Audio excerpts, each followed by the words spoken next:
नमस्कार मित्रांनो, आज आपण श्रावणबाळ योजनेविषयीची संपूर्ण माहिती पाहणार आहोत। या योजनेचे उद्देश काय आहे, अर्ज कुठे करावा व कागदपत्रे कोणकोणते लागतील याविषयीची संपूर्ण माहिती आपण आजच्या या व्हिडिओवर पाहणार आहोत। तर व्हिडिओला नक्की शेवटपर्यंत पहा, पूर्ण प्रोसेस सांगितलेली आहे। चला तर मित्रांनो, व्हिडिओला सुरू करूया।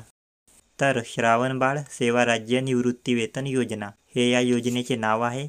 या योजनेचे उद्देश काय आहे, या योजनेचे उद्देश जर आपण पाहिलो तर 65 व 65 वर्षावरील वृद्ध व निराधार व्यक्तींना अर्थसहाय्य करणे। म्हणजेच असे व्यक्ती ज्यांचे वय 65 वर्षे किंवा 65 वर्षापेक्षा जास्त आहे आणि ते निराधार आहेत व स्वतःच्या चरितार्थ चालू शकत नाही, अशा 65 वर्षांवरील वृद्ध निराधार व्यक्तींना आर्थिक मदत करणे हे या योजनेचे उद्देश आहे। आता या योजनेसाठी अर्ज कोण कोण करू शकतो व याची पात्रता काय आहे, याची पात्रता जर आपण पाहिलो तर अर्जदार हा किमान 15 वर्षापासून महाराष्ट्र राज्याचा रहिवासी असावा।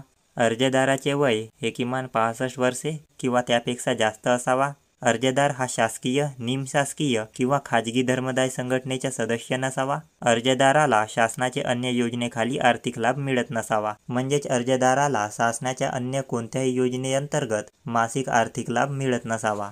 नंतर अर्जदार हा भिक्षा मागत नसावा। आता या योजनेसाठी आवश्यक कागदपत्रे जर आपण पाहिलो तर पहिले आहे विहित नमुन्यातील अर्ज। तर स्क्रीनवर तुम्हाला हे अर्ज दिसत असेल। या अर्जावर विचारलेली संपूर्ण माहिती तुम्हाला व्यवस्थितरित्या भरून घ्यायची आहे। आता हे अर्ज कुठे मिळणार, तर हे अर्ज तुम्ही तुमच्या जवळच्या झेरॉक्स सेंटरवरून घेऊ शकता। नंतर आहे वयाचा दाखला। तर वयाचा पुरावा या ठिकाणी तुम्हाला लागणार आहे। तर वयाचा पुरावा म्हणून तुम्ही तुमचे जन्म प्रमाणपत्र किंवा शाळा सोडल्याचा दाखला म्हणजेच तुमचे TC या ठिकाणी देऊ शकता। किंवा या दोघांपैकी एकही डॉक्युमेंट्स जर तुमच्याकडे नसेल तर तुम्ही तुमच्या ग्रामीण किंवा शहरी भागातील शासकीय रुग्णालयाचे जे वैद्यकीय अधीक्षक असतील त्यांचे प्रमाणपत्र वयाचा पुरावा म्हणून देऊ शकता। तर स्क्रीनवर तुम्हाला हे प्रमाणपत्र दिसत असेल। हे प्रमाणपत्र तुम्हाला वैद्यकीय अधीक्षकाकडून भरून घ्यायचे आहे। त्यानंतर हे प्रमाणपत्र तुम्ही वयाचा पुरावा म्हणून या योजनेसाठी वापरू शकता।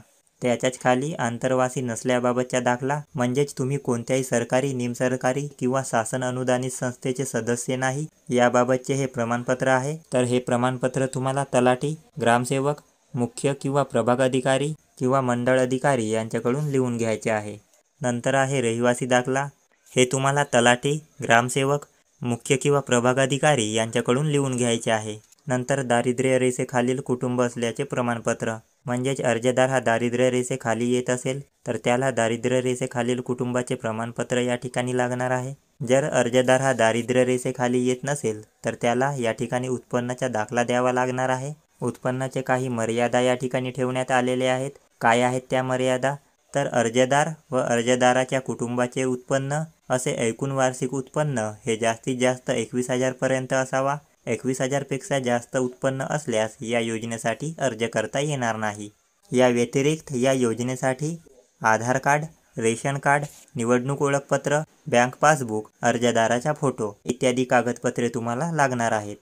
सर्व कागदपत्रे जोडल्यानंतर आता अर्ज कुठे करायचे आहे, तर तुम्ही तलाठी कार्यालय, तहसील कार्यालय किंवा सेतू केंद्र या ठिकाणी आपले अर्ज जे आहे ते करू शकता। या व्यतिरिक्त तुम्हाला जर स्वतः अर्ज करायचे असेल तर तुम्ही आपलेसरकार.महाonline.gov.in या वेबसाईटवर जाऊन सुद्धा आपले अर्ज जे आहे ते करू शकता। परंतु शक्य असल्यास तुम्ही वरच्या पर्यायांपैकी एक निवडा, म्हणजे तुम्हाला कुठल्याही प्रकारची जास्त अडचण येणार नाही।